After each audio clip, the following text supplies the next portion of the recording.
Hi, I represent nobody. I have no posse. I want to thank Barbara for this, of course, and Michael and Ronnie and my beloved Brandy and beautiful Shane and Ryan. Thank you for Scotty for starting us out. I so related to all of the emotions, and hopefully there'll be a transcript of this because I didn't understand a fucking word that you said.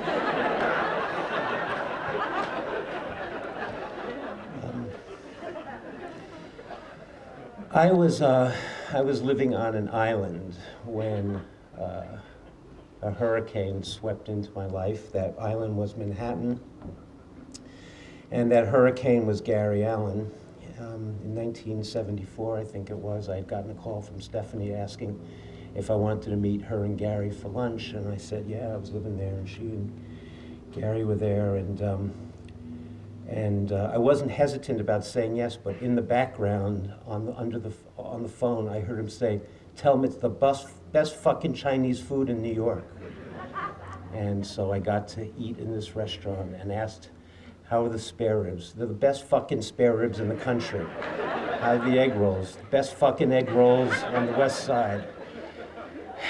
And the shrimp and lobster sauce is the best fucking shrimp and lobster sauce in the world.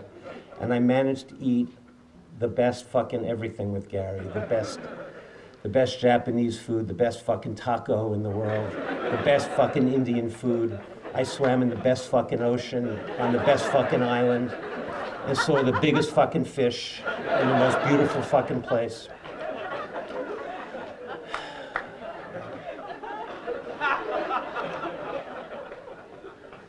We had a plan. You know, Gary's birthday was November 11th. It was November 11th, and we had a plan that on 11/11/11, on November 11th, 2011, we were going to be on the best fucking boogie boarding beach on the best fucking island in the world, in Kauai, on that day, on his birthday, the way we celebrated other birthdays.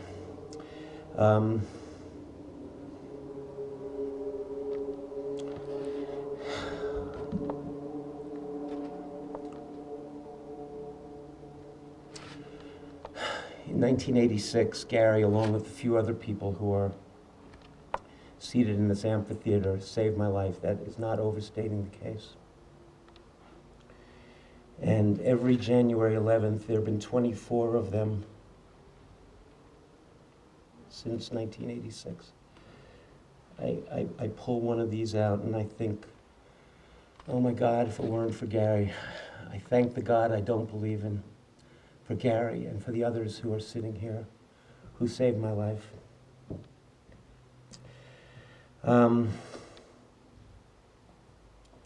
This is a man who lived in the superlatives. Nothing was ever just okay. It was the greatest fucking thing. And you know, Pluto got devalued as a planet. I always think that there should be a planet Gary, the planet of superlatives, the best fucking planet in the solar system. Thanks. Hi, my name is Amy, and I'm one of the people that met the Allen family being introduced by the dogs down at the park. I think it was about 6 years ago. So, a few thoughts.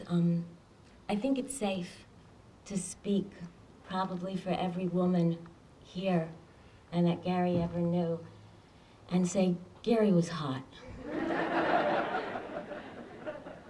I mean, this was a sexy man. And he had that very rare quality of being not just a ladies' man, but a man's man as well. And that's real special. But the thing that made Gary so hot, and we all knew it, was his unwavering, total and complete commitment to Barbara. She was the love of his life. Those of us who were at the park got Gary on a daily basis. Might have just been for a short amount of time, but it was every day. And Gary used to like to say that so-and-so could talk the ears off a brass monkey, and then did you ever try to interrupt him in the middle of a story? It didn't matter what was going on, Gary stayed on his story. And he could talk. And we talked about a lot of things. Gary loved history. And I remember I was watching the HBO miniseries John Adams with my son. And I came down to the park one afternoon feeling kind of self-inflated with all kinds of good historical information to enliven the conversation with, and Gary had read the fucking book.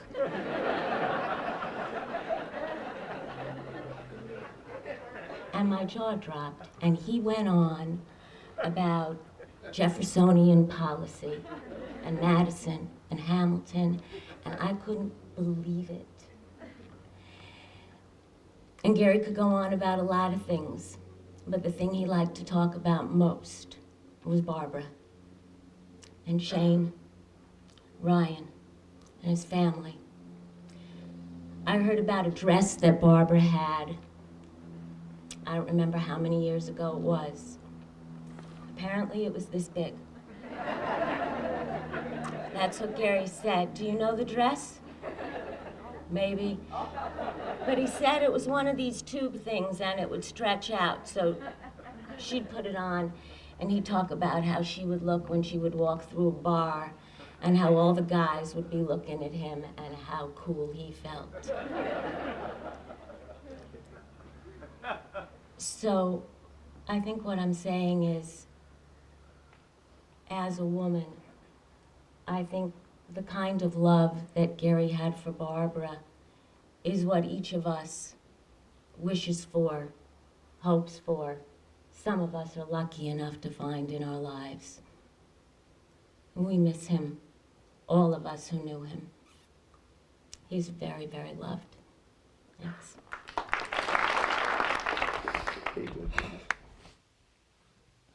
I was the Czech chick. The Czech chick. I've been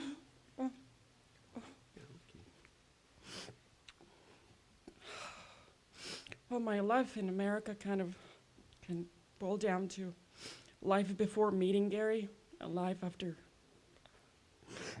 meeting Gary. And I remember like this day, I walked in a red line. I was meeting this client about some airbrushing job, and there was this guy. I barely understood anything he said. I've been here only for 2 years, and I still was dealing with English by itself, and there was his later learned Brooklyn accent.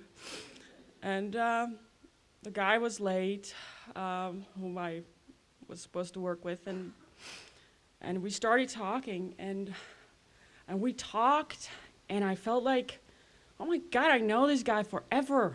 It's impossible. I mean, he was talking about his family and, you know, how he grew up in Brooklyn, and it was wonderful.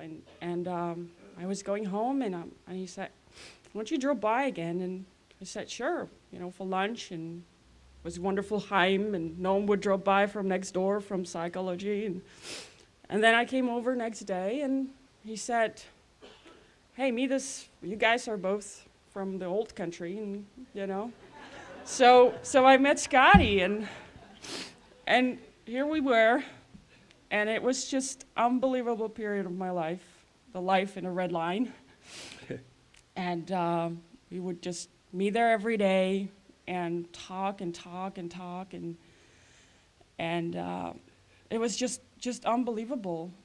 And then Gary had unbelievable influence on my life. I mean, I wouldn't be here if it wasn't for him, because I thought, you know, I really found a family that day. And then through Scotty, we went on a party one summer. We would watch Red Line while he was in Italy, and this guy said, come over to this party, and so I met my husband there, Nigel, and Gary was my best man, and Gary and Barbara would just open their home for us to have the wedding reception. And it was just, I found a family, Scotty and Sally. Just Nigel was asking Scotty for my hand, actually, standing. He came up to me at the party and he says, "Can I ask that lady out for dinner?" I said, "Fuck, I don't know, ask her." And he said, "Well, she came with you." I says, "Yeah, but she's just my pal, you know, but you better ask her. She might not want to go with you, you know." And I says, "What do you do?" And he says, what was it he said in that fucking thing? He was networking. I said, "What does that fucking mean? What do you do for a living?" And he said, "Well, I'm doing this and I'm doing that." And I said, "Clara, I don't think that fucker works. Do you know that?" He said, "No, got a job." And he said, no, Nigel was telling me all the things he did. And I said, "Make sure he's got a fucking job, will you?" Well, we still 8 years into it, and we have great 2-year-old. And Yeah. that's anyway, looking we at had cool. we had a unbelievable rides together, and it was a blast always with them, with seeing those two together, you know. And I seriously don't have any friends of my age. Gary was, I think, 32 years my senior. And don't fucking say how old I was. Okay. And I really don't know anybody of my age that would have the same spirit, and like these two guys, both Gary and Scotty. And next thing is, my sister Barbara was shooting Narnia in Prague, and asked my sister to if she could help with some camera work, and she said sure. And my sister met her future husband. She's due in May. I mean, I'm telling you, this is like, you know, the influence of Gary and his family. He caused so much fucking trouble, that guy, yeah. I tell you. He's got a love for him goes, it's totally borderless, because he's very missed in Czech Republic, in Prague. My family is heartbroken, and So, they had just such a wonderful time with him and Barbara in Prague, and all the Italian friends whom Barbara and Gary would just open the doors, like, you know, there's this kid who needs to stay somewhere, and like, why don't you stay in our house, you know? Feed the cat. So I think one word that I always thought of that would perfectly be Gary is the word cool. He was the coolest guy I've met. yeah. Fuck off, Clara.